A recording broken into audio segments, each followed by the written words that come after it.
When he got shot the last time, that was his 6th time getting shot. So don't act like I was on trial for a good Samaritan. I couldn't explain that to my daughter at the time. She was 5.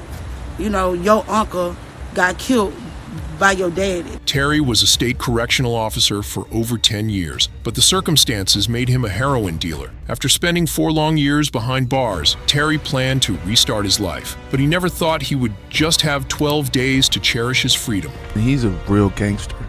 Is he really? Like, he's a real gangster. Wow. And that's the thing that people don't realize about Boosie. Like, his threats were loud, but he didn't hear the silence coming for him, not knowing the man he was threatening is a real-life gangster. A man who comes equipped with goons who will throw away their freedom for him at any moment. What were these threat calls? How did a single statement take Terry's life? What actually went wrong? Well, the real truth is buried all the way back in October 2009. He had been out of prison for only about 2 weeks after completing his sentence. He wasn't just counting days, he was counting on Lil Boosie. Like, that's when I knew he was a whole different type of dude, bro. Like, because, like, he was back, and he was fresh, and he was clean. Who at the time was one of Baton Rouge's most popular rappers. Late night to the early morning, 50 grand in my pen like Ivy Smith. Give back to the hood like Nino Brown. He had been making serious threats to Jack and to slap Lil Boosie after he was released. This threat felt personal to Boosie. He beat 4 or 5 murder charges. He robbed the whole city.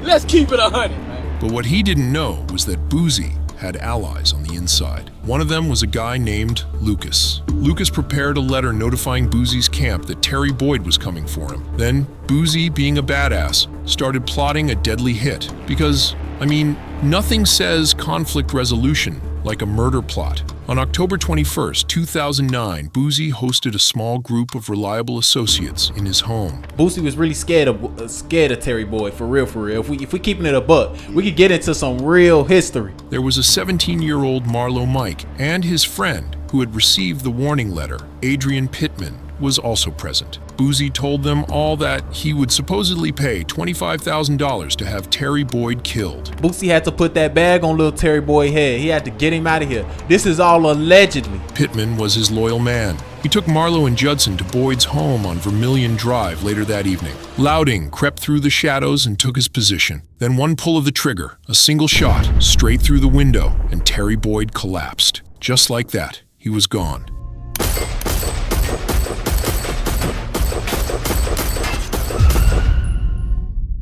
Then came the call. It's done. And as if it were just business, Boosie allegedly handed Marlo Mike $2,800 in cash. Blood money for a life that could never be brought back. Here go Boosie with Marlo Mike and Ghost. You see what I'm saying? They want to put that, Boosie put that bag and Ghost and Marlo Mike had to handle that duh. Then investigations begun, and the police started searching for the suspects. Police had sufficient evidence by May 2010 to arrest Marlo Mike for interrogation. Unexpectedly, he began to speak away from his colleagues. He got convicted on his statements. You know, I feel like he got convicted on his statements, telling about the crime or whatever. Marlo Mike admitted to the Boyd murder, and he named Boosie as the one who gave the order. At least he told the truth. Investigators were shocked to learn that a budding rapper was putting out a hit on someone. But the shocking thing is, he linked himself to up to 6 killings in the Baton Rouge area. When I read his statements and saw his video confession, watching your OG, it was different than a little nigga, man.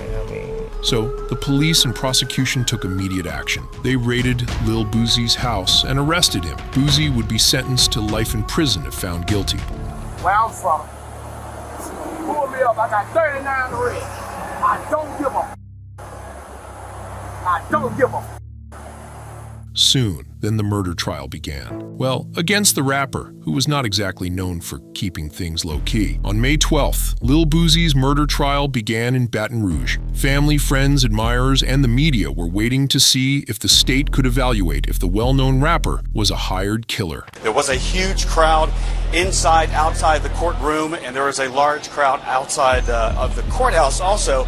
As a matter of fact, our Tiana Williams has been there covering this. The East Baton Rouge Parish Grand Jury has indicted Torrance Hatch, otherwise known as Lil Boosie, on first-degree murder charges. Lil Boosie was indicted in the October 21st shooting death of Terry Boyd. The prosecutor Dana Cumming disclosed that when authorities confiscated Boosie's studio computer, they discovered something shocking. Boosie had begun recording new rap songs, 187 and Body Bag, minutes after Boyd was killed.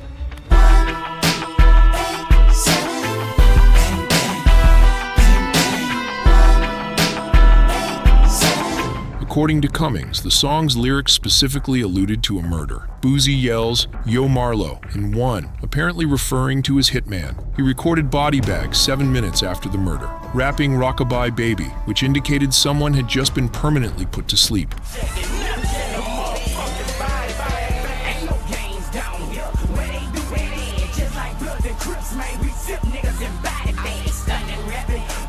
That means the dude was sure he was going to get a fine hit on Terry Boyd soon. Cummings also drew attention to certain unsettling tattoos that the alleged conspirators had. She displayed pictures of Mike's AK-47 tattoo with the words "Yo Boosie, who's next?" written, as well as Boosie's own AK-47 tattoo with the words "Boss Man." Think that was a big part of him getting convicted, or?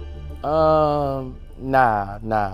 She maintained that these were mementos honoring Terry Boyd's murder, not just arbitrary pieces of ink. Boosie's lawyers presented a very different picture when it came time for the defense. They said that Boosie had no justification for wanting Terry Boyd dead. They really revealed an unexpected connection. Terry Boyd's sister and Boosie had a small kid together, indicating that the victim and the rapper were connected. This woman that Boosie had a baby with, he ran a train on this woman, and he decided this is his fault. You don't put a baby in a woman you run trains on, bro. According to Boyd's sister, Rochelle Wagner Boyd, and the mother of Boosie's child, they both don't have beef with each other. The defense contended that Boosie would want to maintain harmony for the benefit of his child and her family, if anything. 5-year-old with Hatch, she told the jury there was no problem between her brother and her child's father that she knew about, although she says they weren't the best of friends, but they were not enemies either. The prosecution says it's no surprise the defense called no witnesses. The defense dropped a shocking twist. Maybe Boosie wasn't the one with a motive. They pointed fingers at Michael Ghost Judson, claiming Terry Boyd had robbed him of drugs and cash while in prison. Judson had a score to settle. Boosie didn't. They argued that Mike might have acted alone, then pulled Boosie in later to cut a deal. Mr. Louding, we were convinced that they had not proven their case beyond a reasonable doubt. I think the jury is going to enforce the law vigorously at this point and find our client not guilty. There was no DNA, no weapon, no eyewitnesses, just lyrics, tattoos, a persona. What's the prosecution's evidence? Boosie's rap career. And then came the interrogation. The defense revealed that hours of Mike's police interview were mysteriously missing from the tape. Cases that he had knowledge of. Now the defense questioned why the district attorney who was present for some of Louding's interrogation did not make sure things were recorded if a 17-year-old was admitting to 6 murders. By the time the camera rolled, he was singing a story that coincidentally fit Boosie like a glove. Now, Marlo Mike took the stand and reversed his statement. He claimed Boosie never paid him, and he never killed Terry Boyd. Now, what about his 2010 confession? He said he was forced by police with threats and lies. But then, during questioning repeatedly over and over from prosecutors, he then changed his story and said he did not kill Terry Boyd, and he says Mr. Hatch, Torrance Hatch,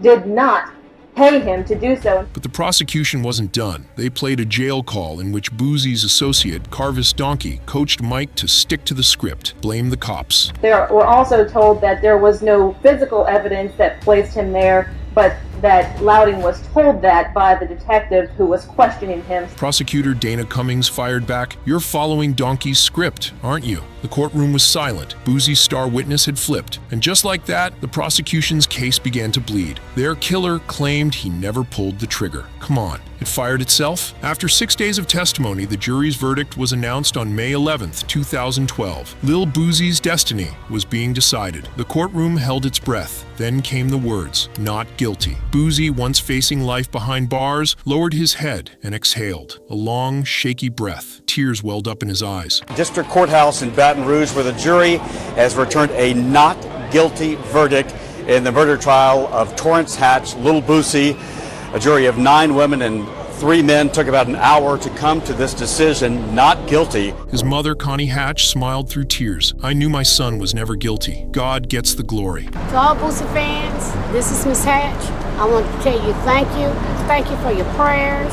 Thank you for your support. But across the aisle, it was heartbreak. Terry Boyd's family sat frozen, silent, shattered. The man they believed ordered their loved one's murder had just walked free. They had endured every brutal image, every chilling detail of the trial. And now, as Boosie was cleared, they slipped out of the courtroom quietly, their grief too heavy to carry any longer. Yet Boosie didn't walk into freedom. He was immediately sent back to Angola prison to finish his 8-year sentence for drug charges. You know, I still gotta feed my family on the outside. So I basically was a drug dealer in prison. I gotta keep it real. Meanwhile, justice pressed on. In April 2013, Marlo Mike outing. No media frenzy, no celebrity glare, just cold, hard facts. After 5 hours of investigation, the jury convicted him of first-degree murder. He was only 20, and as the judge handed down life without parole, he apologized. But it wasn't enough. And with that, Mike was locked away forever. Lil Boosie has always maintained his innocence, insisting he was a target, not a murderer, but a man caught in the crossfire of fame, fear, and the system. For Terry Boyd's family, the pain cuts deeper than any verdict. Power fades, loyalty betrays, justice isn't proof, it's what you live with. No amount of money, music, or power is worth a life lost. Because in the end, everyone bleeds the same, and every mother cries the same tears.